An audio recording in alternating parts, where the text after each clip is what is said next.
Arroz Caldo. Kasi maulan ang panahon. Tingnan nyo naman yan, guys. Hindi nakikita eh. Pero madilim na, guys. So, para sa panggisa natin, luya. Any amount you want para sa luya nyo. Luya or ginger? Ginger ito sa English. So, ano lang, i-peel nyo lang yung skin hanggang matanggal lahat ng skin.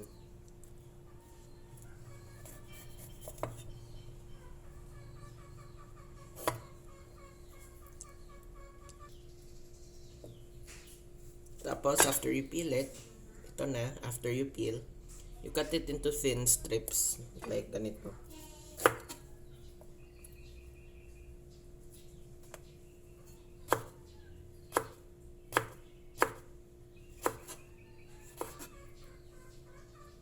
This kinda big, so i-cut nyo pa into half. Just like that. Ganito kalaki. Just do that with all of your just do that to all of your ginger.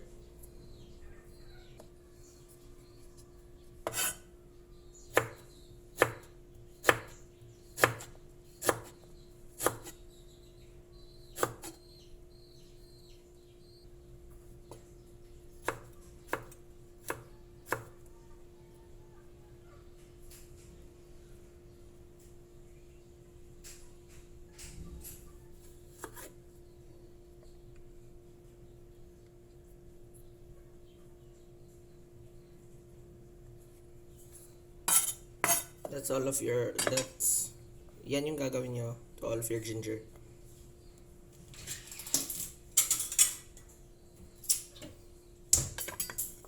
Transfer nyo lang to another container or a small plate para pag-isa mamaya. Ingredients you'll need: 2 cups worth of glutinous rice or malagkit, and 1 whole chicken. 1 whole chicken portioned into small pieces. Depende na sa inyo kano kalaki, kano kaliit. Basically, that's most of it. And yung toppings na lang mamaya. Ngayon, lalagyan natin ng oil. Just a little bit of oil para mag-coat lang yung bottom ng pan. First, ang gigisahan natin ay yung bawang natin. I forgot to film it, pero minced garlic. Gisahin natin una.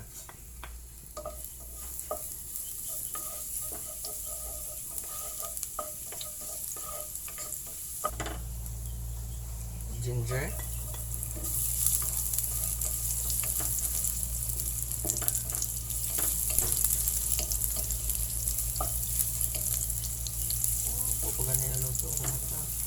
Bango. Hindi pa nga naluluto, bango na.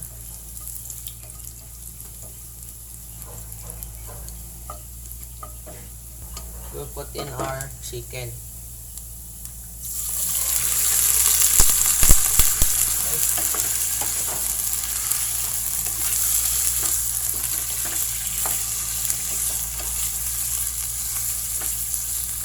Saute it for a little bit until ma-cook ng konti.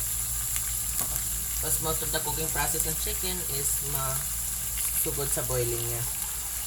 Then we'll add salt.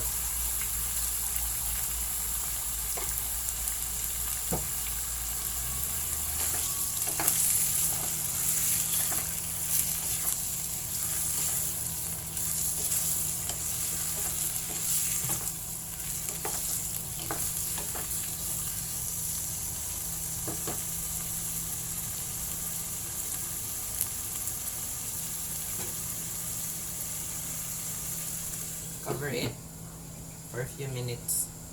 For a few minutes na pinaputi natin yung manok natin, we will next add our malagkit. 2 cups of malagkit to be exact.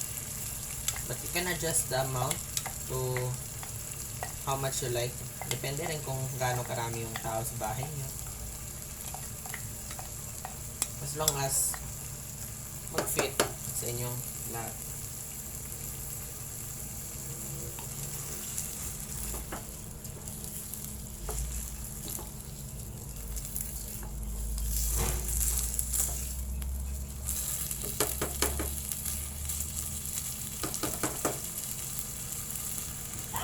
Just to get the remaining na rice sa cup natin, linagyan ko lang ng tubig para pang sabaw natin mamaya.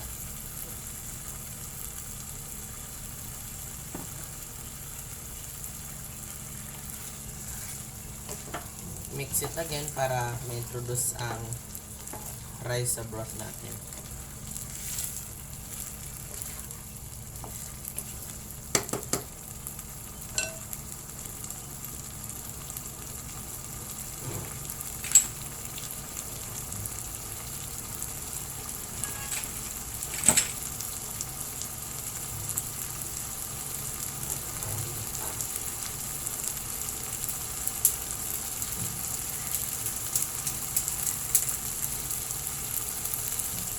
Then, add white pepper or black pepper, depende sa inyo. Anong gusto nyo. And mix it again para ma-incorporate yung white pepper natin. Then, you will add yung sabaw natin.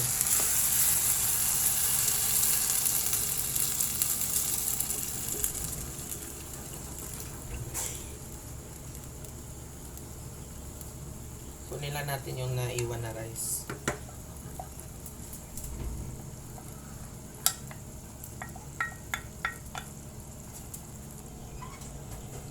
Add a little bit more water para ma-cover yung chicken natin. There.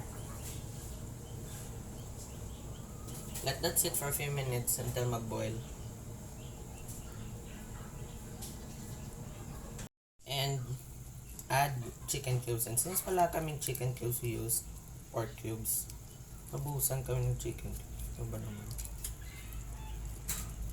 Add. Don't worry, that will dissolve.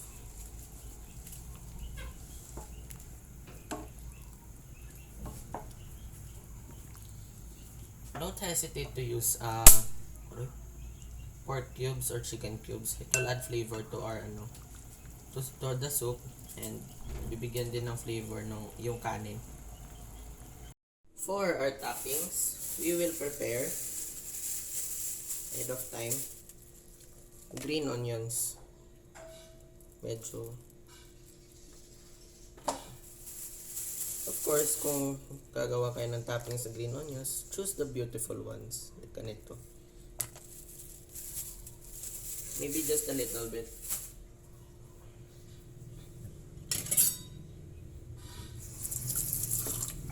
Of course, for you to be able to cut these, need a sharp knife.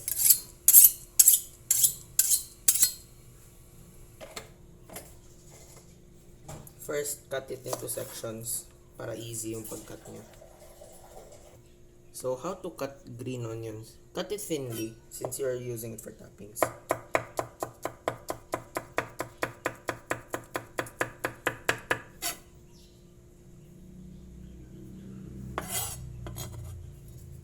I like it this way, but yung mama ko gusto niya yung medyo makapal. So, we'll do it a little bit thicker.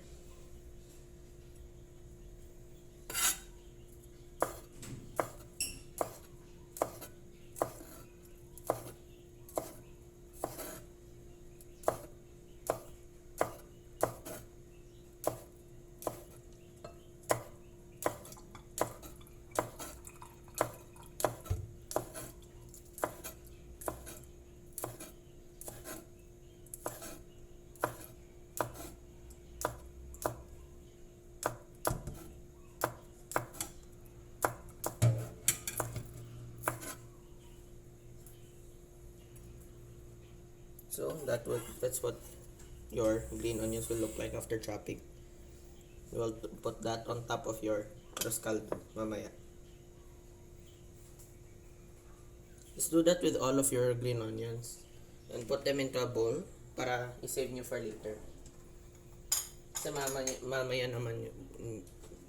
nyo naman lalagyan pa ng toppings pagkaluto ng arroz caldo.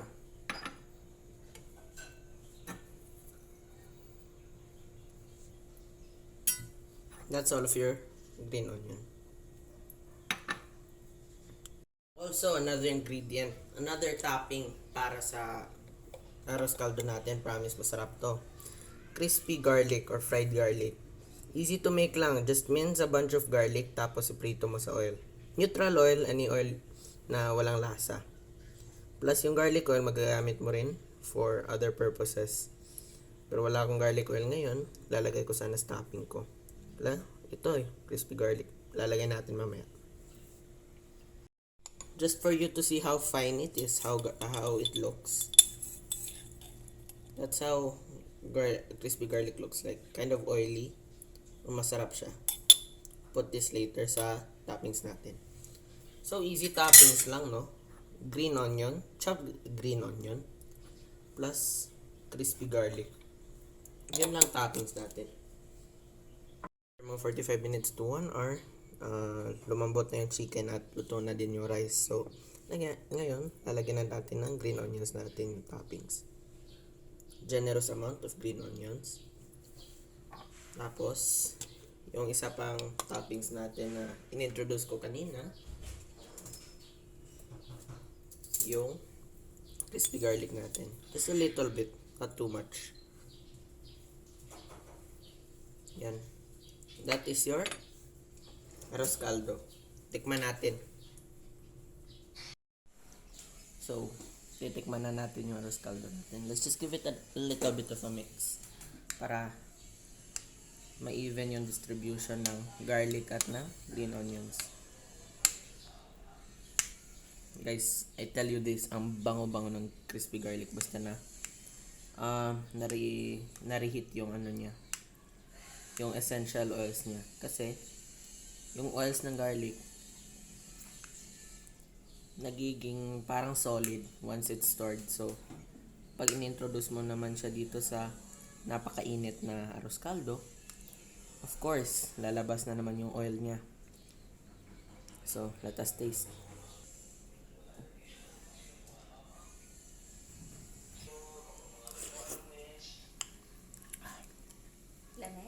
Okay. Guys, napakalambot. As you can see, sarap. Bahala siya. Gahuman siguro to siya sa iyahang kwan. Sa iyahang pinilo.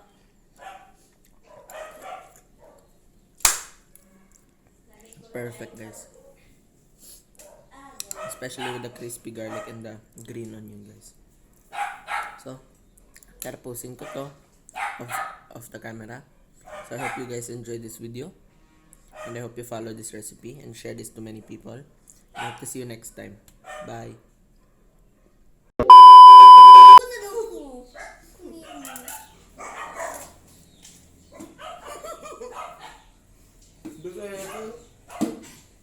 Get away from me, you camel.